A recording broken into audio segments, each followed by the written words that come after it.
ગઈકાલે એક પરિપત્ર આવેલો સરકારનો, થોડીક ચર્ચા કરેલી, પણ સમયનો અભાવ હતો ને મેં ગઈકાલે જ કહેલું કે આ વિવાદનું કારણ બનશે. આપણી સરકાર રાજ્યમાં શિક્ષકોની ઘટ છે, ભરતી કરવાના પ્રયાસ કરે છે, છતાં પણ પ્રોપર ભરતી પ્રક્રિયા કરી શકતી નથી, શિક્ષણ વિભાગ નથી કરી શકતા. આ સંજોગોમાં નિવૃત્ત શિક્ષકોને જ્ઞાન સહાયક તરીકે ભરતી કરવાનો નિર્ણય જાહેર કર્યો. જ્ઞાન સહાયક બાદ પણ જગ્યા ખાલી રહેતા, એટલે અત્યાર સુધી જે જ્ઞાન સહાયકો કર્યા એમાં ખાલી જગ્યાઓ રહી, એટલે 62 વર્ષથી નીચેની વયના નિવૃત્ત શિક્ષકોને કામ ચલાઉ ભરતી કરવાનો સરકારે નિર્ણય લીધો. જ્ઞાન સહાયકોને અપાતું વેતન આ નિવૃત્ત શિક્ષકોને અપાશે. વર્ષના અંતે નિવૃત્ત શિક્ષકોને સેવામાંથી છૂટા કરાશે. સરકારી અને અનુદાનિત શાળાઓમાંથી માધ્યમિક અને ઉચ્ચતર માધ્યમિક શાળાઓમાં પણ આ ભરતી કરવાની છે. ત્યારે ગુજરાતના બંને શૈક્ષિક સંઘ અને શિક્ષક સંઘ બંને આનો વિરોધ કર્યો છે અને માગ કરી છે કે જેમને પહેલાં ટેટ ટાટની પરીક્ષા પાસ કરી છે તેમને જ્ઞાન સહાયકની નિમણૂક મળવી જોઈએ. અનુભવી સ્નાતક બેરોજગારો પણ જ્ઞાન સહાયકમાં નિયુક્તિ આપવી જોઈએ. જે ટેટ ટાટની વયમર્યાદા છે એને વધારવી જોઈએ, જેના કારણે ક્વોલિફાઈડ નથી થયા. સાથે જ જો તમે નિવૃત્તને લો છો તો પછી પેલાનું જે ગ્રેડિંગ સિસ્ટમ છે કે જે પર્સન્ટેજ રાખ્યા છે એમાં ઘટાડો કરવો જોઈએ, જેના કારણે વધુમાં વધુ લોકોનો સમાવેશ થાય અને નિવૃત્ત શિક્ષકોનો આશરો ન લેવો પડે.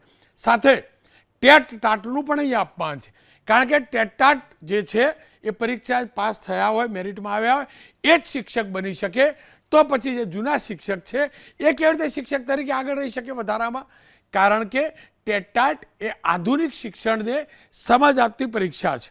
ટેટ ટાટના મેરિટના ધોરણોમાં પણ ફેરફાર કરવાની માગ છે અને ફેરફાર કરવામાં આવે તો ખાલી જગ્યાઓ ભરાઈ શકે છે. રાજ્ય શાળા સંચાલક મંડળે પણ આનો વિરોધ કર્યો છે. સાથે જ આ નિર્ણયના ગેરફાયદા જણાવ્યા છે અને કહ્યું છે કે 58 વર્ષ પછી નિયુક્ત થયેલા શિક્ષકો હાલ પરિવાર સાથે તાલુકા કક્ષાએ સ્થાયી થયા છે. પેન્શન યોજનાના કારણે અત્યારે નિવૃત્ત શિક્ષકોને મહિને 50,000નું પેન્શન મળે છે. તો નિવૃત્ત શિક્ષકો ફરી ફરજ પર મૂકી તેમને માસિક 30,000 થી 35,000 જો વધારાનું ચૂકવશો તો ઇન્કમટેક્સના સ્લેબમાં ફેરફાર કરવો પડશે. સાથે સરકારના આ નિર્ણયથી ટેટ ટાટ પરીક્ષાના ઉમેદવારોમાં પણ નારાજગી જોવા મળે છે. જે નારાજગીના જે અવાજ આવ્યા છે એ તમામને એક સાથે સાંભળી લઈએ. પહેલાં સરકારે ફિક્સ યોજના આવી, પછી બાલગુરુ પ્રવાસી શિક્ષક તરીકેની યોજના આવી, પછી જ્ઞાન સહાયક આવ્યા અને હવે નિવૃત્ત. અને છેલ્લે મને તો એવું લાગે છે હમણાં અમારે જે સહાયકો આપવાના છે એ એજન્સી મારફત, એટલે કે એજન્સી જે પગાર ચૂકવાય એમાંથી પણ કમિશન લે. એજન્સી કોઈ સેવા નથી કરવાની. એ 21,000માંથી 5,000 પોતે કાઢી લેવાના છે. એટલે આ બેકારીની અંદર યુવાનોને તક મળે નિવૃત્તિના બદલે. આજે જૂની ટાટ એટલે સિંગલ ટાટ પાસ કરેલા બિચારા ફરી રહ્યા છે, ડબલ ટાટ કરેલા પણ મેરિટમાં નહીં આવેલા ફરી રહ્યા છે. એ સિવાય ટાટની પરીક્ષા દર વર્ષે લેવી જોઈએ, જે લેવાતી નથી. અને એના કારણે ટાટની તૈયારી કરતા જે તાલીમી સ્નાતક, તાલીમી અનુસ્નાતક છે એ ફરી રહ્યા છે. તો જિલ્લા કક્ષાએ આવી યાદીઓ બનાવો. સમગ્ર ગુજરાતની અંદર ગઈકાલે રાત્રિ જ સોશિયલ મીડિયાથી માંડીને તમામ જગ્યાએ આ જે નિર્ણય થયો છે એ યોગ્ય નથી એવું જાણવા મળી રહ્યું છે.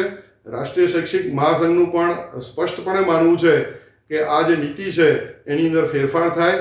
માત્ર ને માત્ર જે પેટે પાટા બાંધીને મા બાપે ભણાવ્યા હોય, મોંઘી ફી ભરી હોય પ્રાઇવેટ સ્કૂલોની, અને એમને નોકરી રેગ્યુલર ન મળે. હવે બધું જ આખી સરકાર એ કરાર આધારિત, જે આઈએસ હોય, આઈપીએસ હોય એ પણ બધા એ રીતે જ રાખેલા. અને હવે શિક્ષકોમાં બીજા ડિપાર્ટમેન્ટમાં પણ નિવૃત્ત થયેલા જે અધિકારીઓ હોય એને પાછા ફરજ ઉપર લેવા, એ હું માનું છું ત્યાં સુધી શિક્ષિત બેરોજગારો છે એમને સૌથી મોટો અન્યાય છે. શિક્ષણ વિભાગે આ ફતવો બહાર પાડ્યો છે અને આના માટે પંકાયેલું છે. અધિકારીઓ કોણ કઈ રીતે સમજાવે છે હું નથી જાણતો. તમે પ્રોપર ભરતી નથી કરી શકતા, સમયસર ભરતી નથી કરી શકતા, શાળાઓમાં કમી રહે છે. બીજી બાજુ અનેક યુવકો બેરોજગાર રહે છે. નીત નવી પદ્ધતિઓ લાવો છો, નીત નવી અલગ અલગ પ્રકારની પ્રવાસી કયા પ્રકારની ભરતીઓ કરી નવા ઉપનામો સાથે શિક્ષકોને રાખો છો અને તમારી વિફળતાને અલગ અલગ પરિપત્રોમાં ઢાળો છો. અને એટલે જ લાગ્યું કે બોલવું જરૂરી છે. બંને શિક્ષણના મંત્રીઓ, રાજમંત્રી અને કેબિનેટ મંત્રી બંને ધ્યાન આપવું પડશે.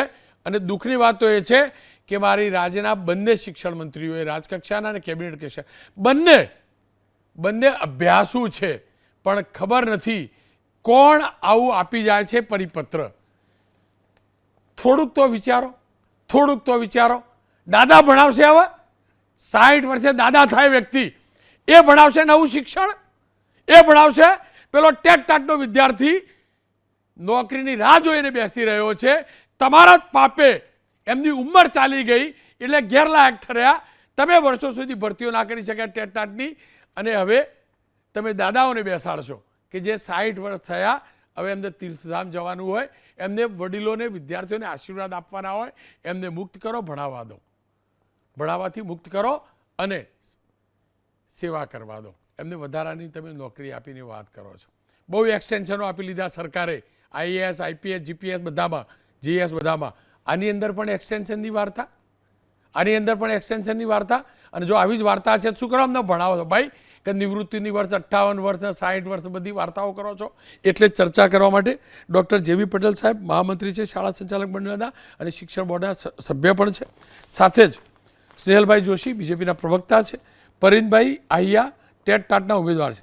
પરિનભાઈ, આપણા સંતાનો તમારા જેવા યુવકો પાસેથી ભણશે કે દાદા પાસેથી ભણવા જઈએ અમે 60-62 વર્ષવાળા? અદ્ભુત પરિપત્ર છે. શું ચર્ચા થાય તમારા લોકોમાં?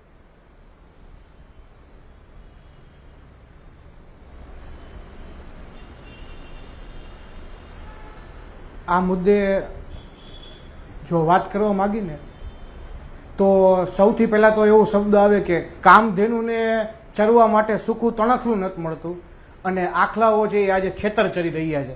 આ કહેવત છે ને એ આજે અહીંયા સફળ નીવડે છે એવું આપણે કહી શકીએ.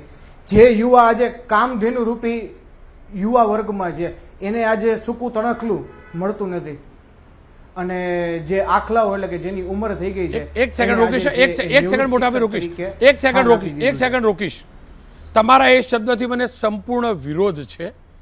એક ગુરુ છે, ભલે 60 વર્ષના નિવૃત્ત થતા હોય, માફ કરજો પરિનભાઈ, પણ એ શબ્દ ખોટો છે. હું માનું છું કે એમને બીજી તક ન મળી, તમને લોકોને તક મળવી જોઈએ, પણ એક ગુરુ માટે તમે ગુરુ થવાના છો અને આ શબ્દ શોભતો નથી. એટલે માફ કરજો, ચર્ચાને હું ત્યારે જ આગળ વધારી તમને જોડીશ કે એ શબ્દ તમે પરત ખેંચશો. જી, આ શબ્દ હું મારા પરત ખેંચીશ. પણ જે આપણે કહી શકીએ કે આજે અપરિપક્વ નિર્ણય લીધો છે એ કેટલી હદે યોગ્ય કહેવાય. શું ગુજરાતમાં પૂરતા યુવા શિક્ષકો નથી? શું ગુજરાત પાસે એવું યુવાધન નથી કે જે આગળના સમયમાં છે એ ભણાવી શકે કોઈ પણ વિદ્યાર્થીઓને? એ છે એ આજનો આપણો મુખ્ય ચિંતન અને ચિંતાનો મુદ્દો આપણે ગણી શકીએ. પછી આ પરિપત્રથી ટેટ-ટાટના વિદ્યાર્થીઓ જે છે, પરીક્ષાર્થીઓ પાસ થયેલા, એમને કેવી રીતે નુકસાન થઈ રહ્યું છે એ વિસ્તૃત રીતે સમજાવો, જેથી તમારી વાત કદાચ સરકાર સુધી સીધી રીતે નહીં પહોંચે, કારણ કે અધિકારીઓની જ પહોંચે ને, તો તમારી વાત પણ સરકારના મંત્રીઓ સુધી પહોંચે. સૌ પ્રથમ તો વિદ્યા સહાયક, શિક્ષણ સહાયક આ કાયમી ભરતી કરવામાં આવતી. ત્યારબાદ આજથી 1.5 વર્ષ પહેલાં છે એ જ્ઞાન સહાયકની વૈકલ્પિક વ્યવસ્થા આવી, અને એમાં નામ શું આપવામાં આવ્યું કે જ્યાં સુધી અમે કાયમી શિક્ષકો નહીં કરીએ ત્યાં સુધી આ જ્ઞાન સહાયક વૈકલ્પિક વ્યવસ્થા છે એ અમલમાં રહેશે. હવે આ જે પરિપત્ર નવો થયો એની અંદર શું કહેવામાં આવેલું કે માધ્યમિક સરકારી, ઉચ્ચતર માધ્યમિક સરકારી અને ગ્રાન્ટેડ શાળાઓની અંદર અમે નિવૃત્ત શિક્ષકની ભરતી કરશું. તો કે કઈ જગ્યા ઉપર? તો કે કાયમી અને જ્ઞાન સહાયક બાદ જો જગ્યાઓ ખાલી રહે, મતલબ આપણે એવું તો માની શકીએ કે હાલના સમયમાં છે એ જગ્યાઓ તો ખાલી રહેલી જ છે, તો પછી કાયમી ભરતી કરી અને સમયસર ભરતીઓ છે એ પૂર્ણ કેમ કરવામાં આવતી નથી? એક ભરતીને તમે જુઓ ને તો આજે 2-3 વર્ષો વયા જાય છે. માણસની જે યુવા અવસ્થાની મુખ્ય ઉંમરો છે ને એ ક્યાંક ને ક્યાંક છે આ ભરતીની પરીક્ષાઓ પાસ કરતા, રજૂઆતો કરતા અને સમયસર ભરતીની માંગ અને ન્યાયમાં હોઈ જાય છે. એટલે આ બાદ છે એ હવે નવું આવવા જઈ રહ્યું છે શાળા સહાયક, જે 21,000ના માનદ વેતન ઉપર છે એ રાખવામાં આવશે, અને એની વચ્ચે જ આ નિવૃત્ત શિક્ષક તરીકે 62 વર્ષથી ઓછી ઉંમરના હોય એને સ્થાન આપવામાં આવ્યું છે. તો મુખ્ય મુદ્દો તો એ છે કે જે આ પરિપત્ર, જે આ નીતિ વિષયક નિર્ણય લીધો છે એના ઉપર સરકાર છે એ ફરી એ ચિંતન કરે અને ક્યાંક ને ક્યાંક નવો નિર્ણય છે એ આપે, જેથી તમામ ઉમેદવારો જે શિક્ષક બનવાનું સપનું છે આવનારા સમયમાં સેવી રહ્યા છે એના માટે લાભદાયી કોઈ સમાચાર આવી શકે. તો તમે જ રસ્તો બતાવો, સૂચન કરો, શું કરી શકાય જેના કારણે આ ઘટ ભરી શકાય? જો આપણે ઘટની વાત કરતા હોય ને તો 2 રિટાયરમેન્ટની ખાસ કરીને તારીખો હોય છે. એક છે દિવાળી પહેલાં ઓક્ટોબર નવેમ્બર માસ હોય છે અને ત્યારબાદ હોય છે આપણું ઉનાળુ વેકેશન. તો આ જે બધી જ જગ્યાઓ છે એમાં તો સમયાંતરે પહેલાં તો જે અત્યારે કાયમી ભરતી ચાલી રહી છે એને વહેલી સત્વરે પૂર્ણ કરવામાં આવે. બીજું, દર વર્ષે NEP 2020 એટલે કે રાષ્ટ્રીય શિક્ષણ નીતિ મુજબ છે એ ટેટ પરીક્ષાઓનું આયોજન કરવું જોઈએ. કેમ કે દર વર્ષે તમે જુઓ ને તો હજારો તાલીમાર્થીઓ, હજારો છે એ B.Ed પાસ કરેલા ઉમેદવારો છે નીકળે છે. તો આ ટેટ પરીક્ષાઓનું આયોજન કરે અને એક કેલેન્ડર બહાર પડે કે અમે આટલા વર્ષે આટલા શિક્ષકોની ભરતી કરશું, જેના કારણે ઘટ છે એ નિવારી શકાય. અને જ્યાં સુધી આ ભરતી નથી થતી ત્યાં સુધી દરેક જગ્યાએ જ્ઞાન સહાયક રૂપી વૈકલ્પિક વ્યવસ્થા જે હાલમાં કાર્યરત જ છે એ કાર્યરત થઈ શકે અને સમયાંતરે દર વર્ષે ટેટ પરીક્ષાઓનું આયોજન થાય તથા સમયસર ભરતી પૂર્ણ થાય. આજે તમે જુઓ ને એક ભરતી પૂર્ણ થતા 2 વર્ષ ચાલુ રહી છે. મને હજુ પણ યાદ છે 2022ની અંદર દિવાળીના સમયમાં છે એ ટેટની પરીક્ષાઓનું નોટિફિકેશન આવેલું હતું. ત્યારબાદ 2023 એપ્રિલની અંદર ટેટ 1 લેવાની હતી. મેની આજુબાજુ છે એ ટેટ 2નું આયોજન થયું હતું અને ત્યારબાદ ક્રમશઃ ટાટ 1 અને ટાટ 2 જેવી પરીક્ષાઓનું આયોજન થયું. તો આજે તમે જુઓ એને 2 વર્ષો વીતી ચૂક્યા છે, તેમ છતાંય નવી પરીક્ષા નથી આવી અને જે હાલની ભરતીઓ છે એ પણ પૂર્ણ નથી. તો ક્યાંક ને ક્યાંક એવું તમે કહી શકો કે સુદ્રઢ આયોજન છે એ ક્યાંક ને ક્યાંક લાગુ પાડવામાં આવતું નથી. અથવા તો પહેલેથી જ ગવર્મેન્ટ સરકાર વિભાગ છે એ ભૂલ કરી ગયા છે કે ક્રમશઃ ભરતી કરવા. ખેર, ડોક્ટર JV પટેલ સાહેબ જોડાયા છે, શિક્ષણ શાસ્ત્રી પણ છે. પટેલ સાહેબ, દેશી સમજ આપણને એટલી પડે ખબર કે આ વર્ષે આટલા રિટાયર્ડ થવાના, આવતા વર્ષે આટલા થવાના અને આટલા વર્ષે આટલા થવાના. તો બે વર્ષની આપણી પ્રક્રિયા થતી હોય તો 2 વર્ષ પછી જેટલા રિટાયર્ડ થવાના હોય એટલા માટે સિલેક્શન અત્યારથી શરૂ કરવું જોઈએ. આ બધું કેવી રીતે થયું નથી જાણતો, પણ આખા પરિપત્રને આપ કેવી રીતે મૂલવો છો?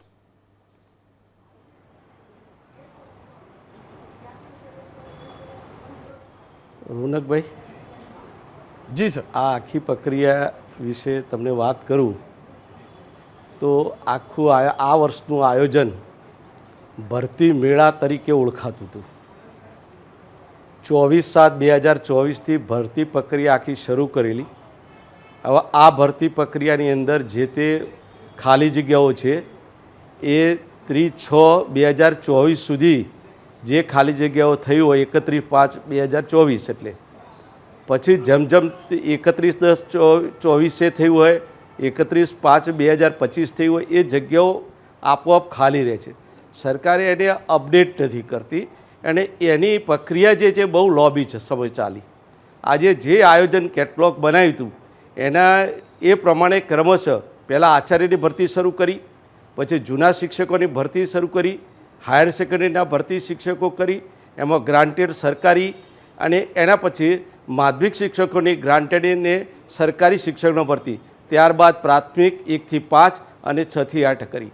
આમ સમગ્ર પ્રક્રિયાના હું સરસ એની સાથે જોડાયેલું છું એટલે મને ખબર છે કે આ પ્રક્રિયામાં ઘણી બધી ક્ષતિઓ રહે છે.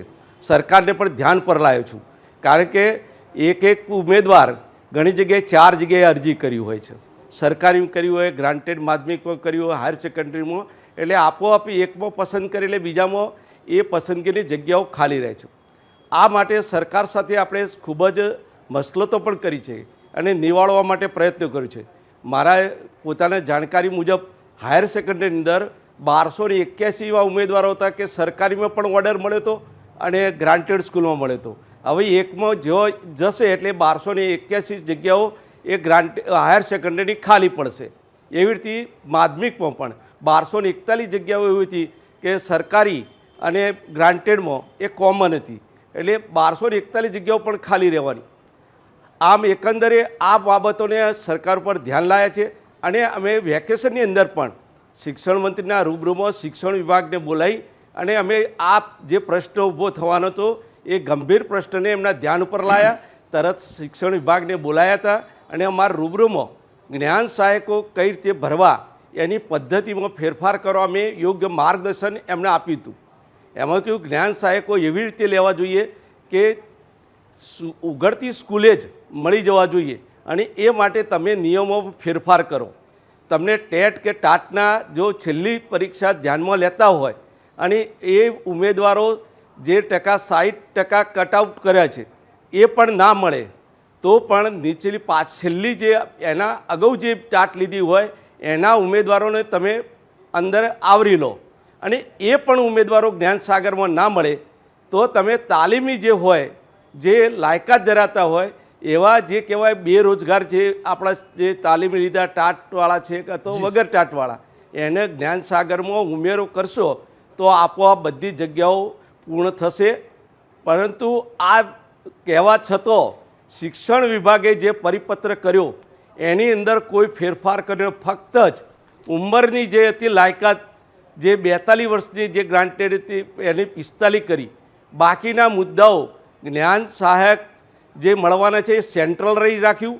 અમે જિલ્લા કક્ષાએ વાત કરી હતી કે જિલ્લા કક્ષાએ તમે સત્તા ડીઓને આપો તો આ પ્રશ્ન ઊભો થશે નહીં, પરંતુ શિક્ષણ વિભાગના કોઈ પણ અધિકારીઓ મનમાની રીતે પોતાની રીતે પરિપત્ર કર્યો.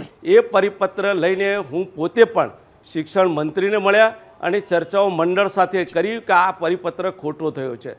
આ પ્રશ્નને બાબતે ધ્યાન અમે મુખ્યમંત્રીને પણ લાયા હતા કે શાળાઓની અંદર ઘણી શાળાઓની અંદર શિક્ષક ના હોય તો આ સ્કૂલ કઈ રીતે ચાલશે. ગણિતનો શિક્ષક જોઈએ અને ગણિતનો શિક્ષક ગામડાની છેવાડાની જે સ્કૂલો છે એની અંદર જે ખાલી જગ્યાઓ છે કે જેની અંદર સ્કૂલો આ શિક્ષકોએ પસંદ નથી કરી, તો એના માટે જ્ઞાન સહાયક તાત્કાલિક આપવો જોઈએ એવી અમે ખૂબ જ રજૂઆત કરી હતી અને અમે મુદ્દાઓ આપ્યા હતા. છતાં અમારા મુદ્દાઓને ધ્યાનમાં નથી લીધા અને સરકારે મનમાની કોઈપણ અધિકારી પોતાનું જે તમે કહેવા માગ્યા કે ભાઈ નિવૃત્ત શિક્ષકો એ કોઈ પણ અધિકારી આ માર્ગદર્શન કર્યું લાગે છે. આ ખોટું માર્ગદર્શન છે. આપણી પાસે એટલો બધો જથ્થો છે. અમે પણ પૂછ્યું હતું કે આપણી પાસે ટાટ લીધેલા કેટલો હજુ પ્રમાણ છે, તો એ વખતે અમારા અધિકારીઓ કે રાજ્ય પરીક્ષા બોર્ડની અંદર આપણું જે પરીક્ષા લે છે ટેટનું ટાટની, તો એમાં લગભગ 26,000 જેવું તો લિસ્ટ છે. તો એમાંથી આપણે કીધું પસંદગી કરો તમે, પરંતુ આ પસંદગી નહીં થવાનું મુખ્ય કારણ એ છે કે જે સેન્ટ્રલાઇઝ છે. હવે અહીંયા અમદાવાદમાં જે રહેતો હોય અને એને 21,000 કે 24,000 કે 26 લેવા માટે દૂર દૂરના ગામડામાં અને એ ટેમ્પરરી માટે જવા માટે ઘણી વખત તૈયાર હોતો નથી. એટલે આપણે કીધું જે તે જિલ્લામાં જે રહેતા હોય એને પસંદગીની તક આપો. એટલે જિલ્લા વાઇઝ એની જો તમે જ્ઞાન સહાયકો ભરશો તો આપોઆપ આ પ્રશ્ન ઊભો થશે નહીં. છતાં પણ આપણા જે અધિકારીઓ છે શિક્ષણ વિભાગના એમને ધ્યાને લીધું નહીં અને પોતાની મનમારી રીતે આ પરિપત્ર કર્યો છે.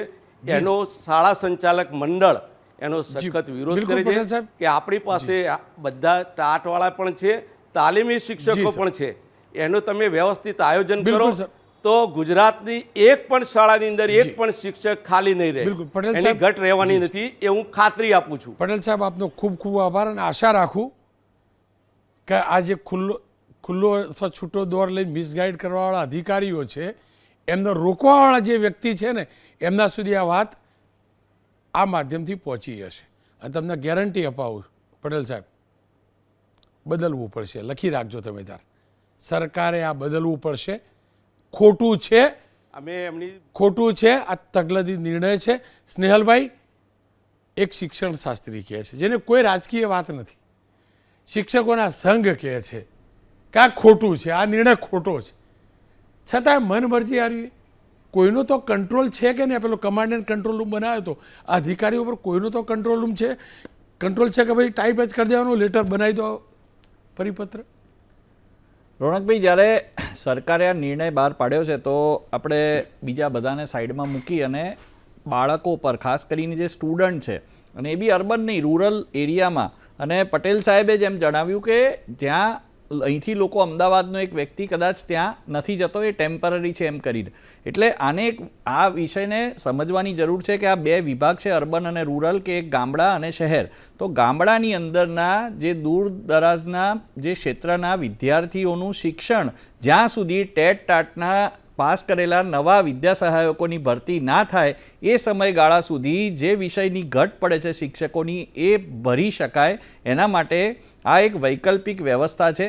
આમાં એવું નથી કે આનાથી કોઈ જે છે એના પર ભરતી પર કોઈ અસર થશે. એ મને લાગે છે કે દરેક જે ટેટ ટાટ આપેલા મિત્રોએ ને બધાએ સમજવાની એટલે જરૂર છે કે અત્યાર સુધી ક્રમશઃ 1,38,600 લોકોની ભરતી થઈ ચૂકી છે અને આગામી સમયમાં પણ એ શિક્ષણ સહાયક જે છે એમની વિદ્યા સહાયકોની ભરતી જે છે તે ચાલુ જ રહેવાની છે. પણ આ એક વૈકલ્પિક પ્રક્રિયા એટલે કરવામાં આવી છે કે જે વિદ્યાર્થી છે તેનું ભવિષ્ય જુઓ દર વખતે વૈકલ્પિક કંઈક તો પરમેનન્ટ હશે કે નહીં સરકારમાં. ના, ચોક્કસપણે જો આમાં જે ટેટ ટાટના જે લોકો વિદ્યા સહાયકો બન્યા છે એ આ બધા મિત્રો જે આપણે ડિબેટમાં હતા એ બધા પણ જાણે છે કે એમાંથી ઘણા બધા એનો જે ક્રાઇટેરિયા છે 5 વર્ષનો એ પૂરો કરીને કાયમી પણ બન્યા છે રોનકભાઈ ગુજરાતની અંદર જ.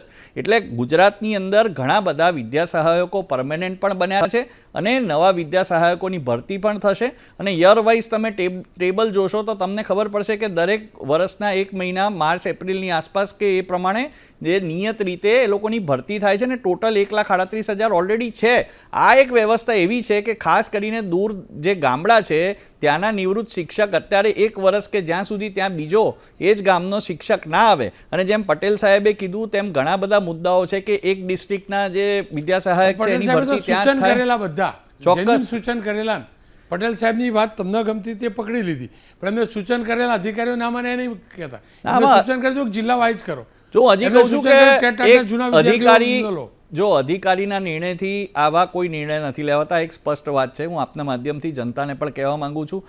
આ નિર્ણય લેવાય છે કે વિદ્યાર્થીના ભવિષ્ય અને ખાસ કરીને જે ગામડામાં ભણતો વિદ્યાર્થી, મારા કોંગ્રેસના બેને પણ વાત કરી હતી કે પેટે પાટા બાંધીને ભણાવે છે, તો ઘણા બધા લોકો એવા છે કે જે લોકો એમને ભણાવે છે. તો ચોક્કસ એવા વિદ્યાર્થીની ચિંતા કરીને જ આ કીધું છે કે રિટાયર્ડ વ્યક્તિ છે એમને 1 વર્ષનો સમય આપો જ્યાં સુધી એ જગ્યા ના ભરાય. એટલે એ જે વ્યક્તિ છે એ જે એનો દીકરાને જે કે દીકરીને એને ભણાવવા મૂક્યા છે એને કોઈ પણ જાતની એ દીકરા દીકરીને તકલીફ ના થાય અને એ વિસ્તારમાં એને ત્યાં પૂરું શિક્ષણ મળી રહે. અને ફરીથી હું આપના માધ્યમથી કહું છું કે આ જે પ્રક્રિયા છે ભરતીની તે ચાલુ જ રહેશે અને એમાંથી જે ક્રાઇટેરિયામાં ફિટ થશે એ લોકોને પરમેનન્ટ શિક્ષક પણ તરીકે પણ એ લોકોને કામગીરી સોંપવામાં આવશે. રોનકભાઈ જી. સ્નેહલભાઈ આપનો ખૂબ ખૂબ આભાર. ખેર ફરી એકવાર કહીશ, એવું નથી કે જે નિવૃત્ત થવા જઈ રહ્યા છે અથવા થવાના છે અથવા થયા છે એ શિક્ષણ ના આપી શકે. એમનો પૂરો આદર એ ગુરુ જ છે પણ એમની રિટાયરમેન્ટની ઉંમર છે. આરામ કરવા દો ને આપણને આશીર્વાદ આપવા દો ને. નવો યુવક છે, એક એવું આયોજન કરો કે યુવક બેરોજગાર ના રહે અને નિવૃત્તિના સમયે નિવૃત્ત વ્યક્તિ પરિવાર સાથે સમય આપી શકે. કમ્પલસરી નથી પણ તમે આ કર્યું છે. રહી વાત પરિપત્રોની, તો આ સરકારના વિભાગો કેટલા ફાલતુ પરિપત્ર કરે છે ને એનું ઉદાહરણ રાજકોટના જસદણવાળું હતું છે. આ પાછો લેવો પડતો ને પરિપત્ર. મોટું મન રાખી સરકારનો જે પણ અધિકારી હોય મહેરબાની કરીને ભાજપ કોંગ્રેસ બધું છોડો, શિક્ષણવિદોને મળો, સાચી વાત જાણો. હું તો એટલું ભણેલો નથી, આ શિક્ષણ શાસ્ત્રી છો. શિક્ષણના હિતમાં નિર્ણય લેજો, યુવકોના હિતમાં નિર્ણય લેજો. જરૂર લાગે તો ફેરવજો. અમે શબ્દ નહીં વાપરીએ યુટર્ન, બસ ફેરવી લેજો તમે તાર મારા યુટર્ન. સુધારો થતો હોય તો એમાં કશું ખોટું નથી. હું તો બોલીશ મળીશ એક વિરામ અને વિરામ બાદ વાત કરીશ. અનગઢ આયોજનના કારણે Ahmedabad smart city, heritage city એની અંદર કેવી રીતે ટેન્કર રાજ ચાલી રહ્યું છે અઠવાડિયાથી.